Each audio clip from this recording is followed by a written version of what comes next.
সবাই তরুণ, তাদের সামনে এই ধরনের একটি অনুষ্ঠান আয়োজনের উদ্বোধনী দিনে আমি উপস্থিত হতে পেরেছি। মধ্যে হয়তো জেনে থাকবেন দেশব্যাপী সরকার একটি 2 মাস ব্যাপী তারুণ্যের উৎসব নামে উৎসব উদ্বোধন করতে যাচ্ছি আমরা দেশব্যাপী। তারুণ্যের উৎসব হলো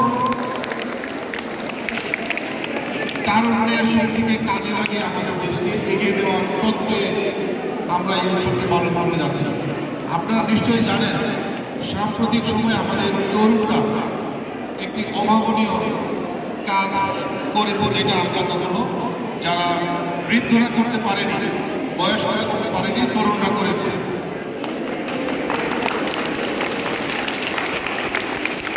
তারুণ্যের উৎসব সম্পর্কে আমি কিছু কথা বলতে চাই। 2 মাস ব্যাপী আমরা যে উৎসবটি পালন করতে যাচ্ছি, এখানে তরুণদের নিয়ে বিভিন্ন রকমের ক্রীড়া প্রতিযোগিতা, তাদের ভাবনাগুলোকে আমরা জানবো, আমরা শুনবো, তাদেরকে নিয়ে আমরা সেমিনার করব।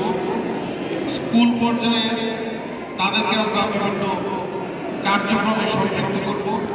স্থানীয় সরকার এবং দেশের পলিসি মেকিংয়ে তাদের ভাবনাগুলোকে সরকার জানতে চায় এবং তাদের মতো করে এই দেশকে সরকার করতে চায়।